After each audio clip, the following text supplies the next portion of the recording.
It's 30 miles to Portland. We got a quarter tank of gas. It's dark, and we're wearing our regular glasses. Hit it.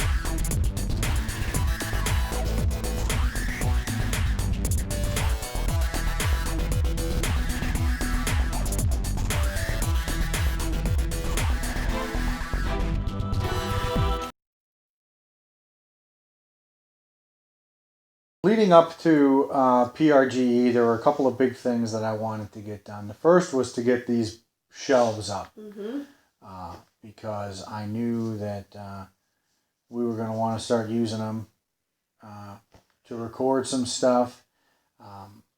We're using them as our backdrop, just kind of get them done so that they would be ready to receive perhaps a bounty of new games.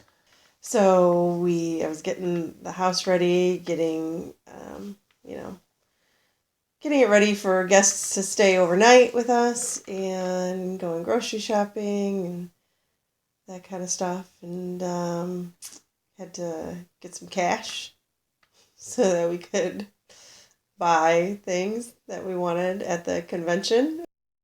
I had to get some new shoes. That's what I had to do, because my feet were killing me with my old shoes, and so got some new shoes. Got some new kicks, as the kids like to call it. Got some shirts. Wanted to get a new shirt. I always like to get a new shirt to wear at the convention. And then the other big thing that I always want to do before PRGE is get my lists ready, right? So I make sure my wish list is up to date. I usually try to keep that up to date through most of the year, but I always want to just double check prices. But that's what we do leading up to it.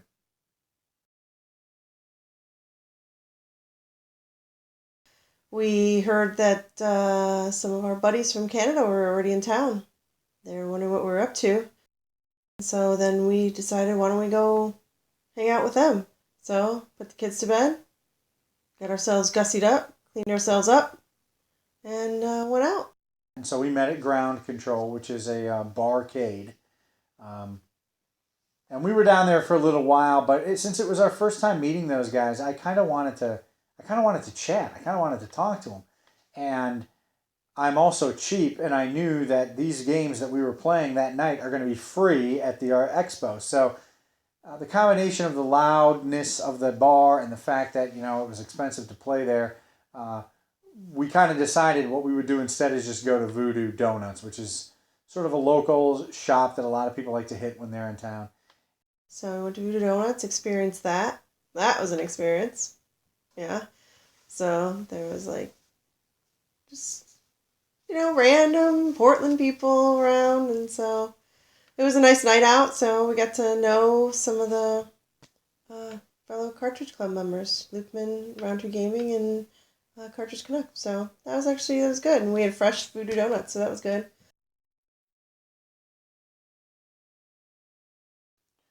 Friday is the day before the expo, and we know that a lot of the vendors are setting up that day. And our friends from Canada, Lucmin, CartridgeCanuck, and Round 2 Gaming, they were already downtown. Their hotel's right across from the conference center, and they had gone into the conference center to check it out. So we decided we would head downtown and maybe try to meet them there. And we were just kind of looking around a little bit. Not all the most of the vendors hadn't set up yet. It was a lot of empty tables. We saw the Nintendo Doctor, Doc Ness, and that's when we met Russ, Lyman, and GUnit. We also saw our local friend Stumptown. So we talked with them for a little bit, and we were sort of sitting on. They had a couch set up with some games, and they were sitting there, so we talked to them. We were telling them how we were meeting up for dinner. We did a whole Cartridge Club dinner meetup Friday night. And so we're like, come on, come with us. we're going to Fatheads. We went to this restaurant called Fatheads. Doc Ness and his friends came along, and it was awesome. The food was, I mean, the sandwiches, it's called Fatheads because the sandwiches are as big as your head. And they had homemade chips, they brew their own beer, they brew their own root beer. There was a whole group of us there. It was the people I mentioned, plus Boyfriend from the GirlfriendVS channel, and who else made it there? StumptownRetro was there. Jay DubiousGamingOnline met us there. We stuffed ourselves, and we were all jolly. So we did that, and then we went to see the Nintendo Quest. The Nintendo Quest was playing at the Historic Hollywood Theater, and that was pretty cool. A bunch of us went there and got some tickets, and we didn't get our tickets ahead of time, so but we were able to get some at the box office. This is the second year that we've done something like that, where the Friday night before the expo, the expo puts on a movie. Last year it was the Angry Video Game Nerd movie. That was a lot of fun to go see. This one likewise was a lot of fun to go see. And it was nice because they had the director and I think the executive producer and the main questor, the person on the quest. I think it was Jay. And so they were there, so they did a question and answer afterward.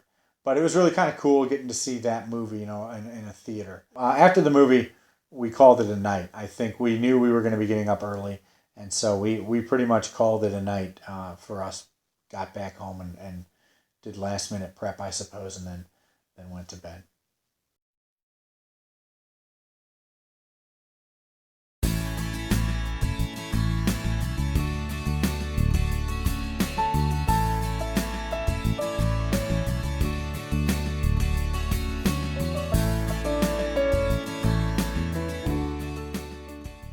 The doors open at 9, but the line started at 7 because you can go get your tickets at 7 in the morning on Saturday. So we knew we wanted to get out of here about 7 and get downtown because we had like a good 30-minute drive or so.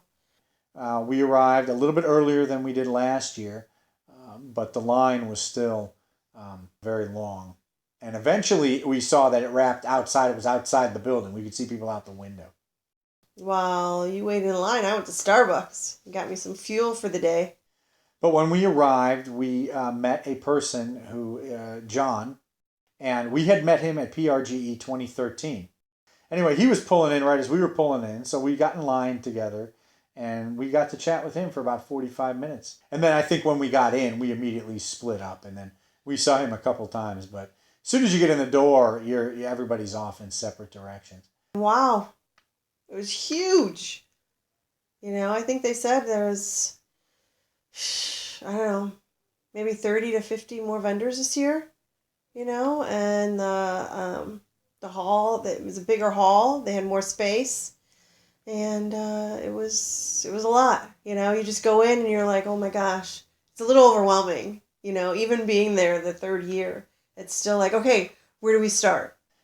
So once we did get in, we had previously looked at the tables, and there were a couple of people that I know from past expos, and I said, well, when we get in, what I want to do is I want to head to the right and go all the way to the back and then work our way forward. Then you just go around methodically up and down the aisles, So that's what we did, and then we ran into somebody. We ran into a local Twitter follower. The dude abides, and he was telling us about this stuff he got at this one table, and we were like, "Oh, where'd you get that?" A Lynx. He got an Atari Lynx. That was it.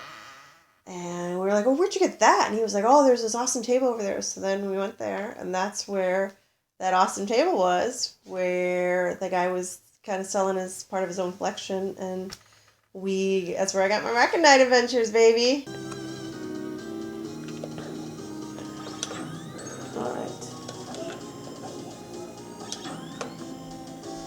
Watch this, look at Watch. Ah! I just thought that was kind of funny. Also on Saturday was sort of the busy day for me for the panels. There were several panels I wanted to go to, and because they overlap and because there were several of them, I wanted to split the time between the panels and the vendor floor. because I knew from last year that I wasn't going to even be able to hit every table in the first day, and that was true. We didn't hit every table, but I did go to a few panels. One we went to was David Crane again. He was supposed to have a panel with another Activision colleague, but that person had to cancel. So what Mr. Crane did instead was talk about the development of a single game that he did called Grand Prix. And it turns out that afterwards I went out back to the show floor to pick up a copy of that game, which I did not have previously, and I went and sought out Mr. Crane to have him sign it. What I did is we came with some friends, and so my girlfriend and I, we just went and had a beer and relaxed while you went to a couple of panels.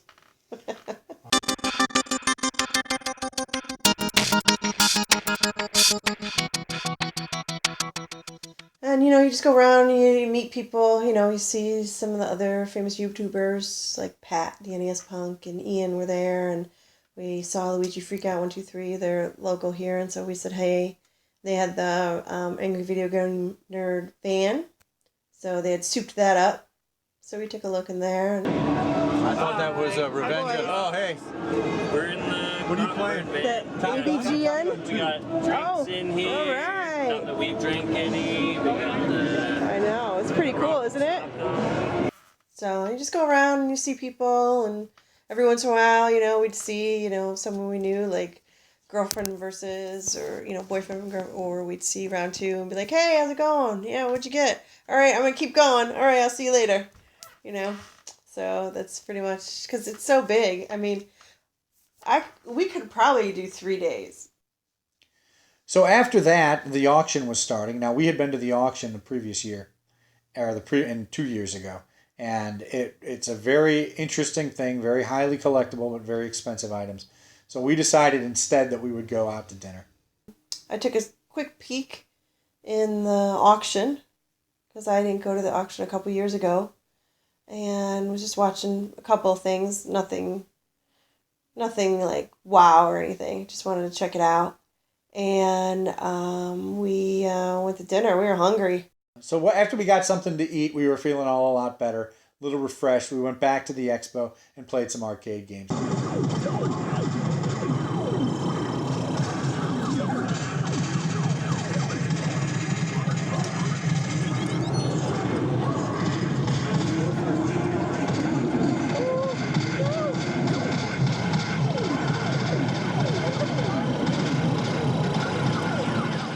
Now, even at this time, which to me is late, about 9 o'clock maybe, I was trying to get on the R-Type machine. But there was somebody playing it, and she was quite good. She wasn't giving up that machine. So I walked around for a little bit, didn't really play anything, looked at the console games that they had there. It's Eric's turn at Donkey Kong this year. See how good he does.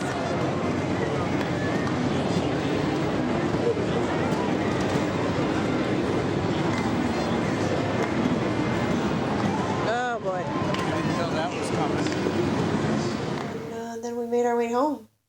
Then we talked, and on the way home, we kind of talked about our game plan for day 2. We had to go through all our stuff. We wanted to balance, make sure that we didn't lose any money. And so wrote down everything we bought, checked off our lists to make sure we didn't rebuy it on Sunday. We just decided to call it a night so we could come back the next day.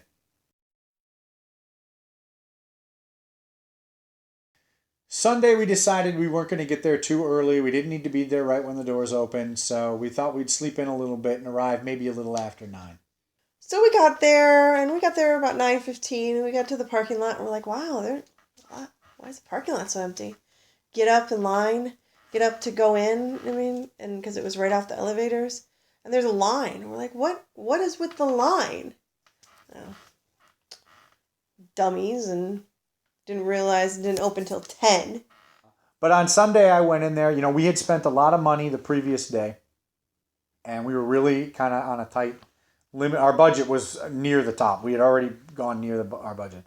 So I was really trying to focus on Game Boy games and some other cheap, sort of inexpensive games.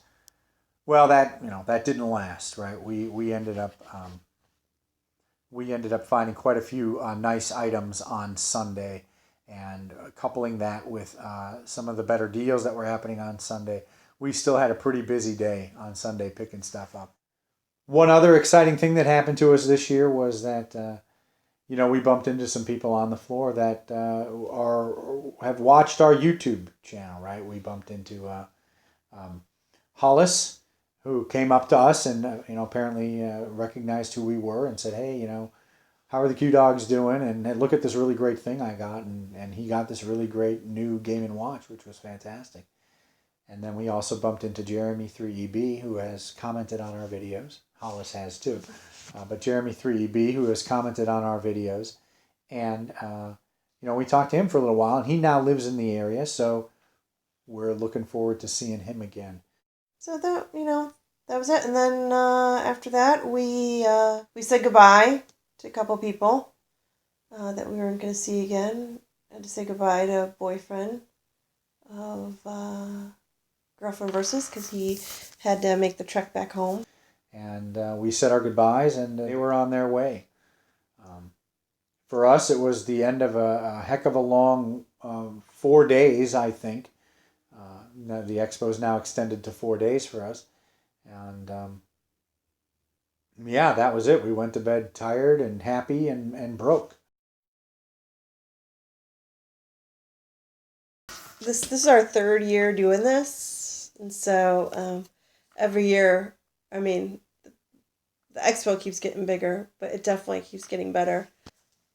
We get more focused on what we want to look for. We get to know so many more people. We get to see so many more people. This year there's so many people we knew and that we met and we talked to. And it was really getting together with your friends, It's like, hey, let's all do this, We all love doing this and it's a great time. So it was really great to meet Round 2 Gaming and CartridgeCanuck and Lucmin. They came all the way from, Canada.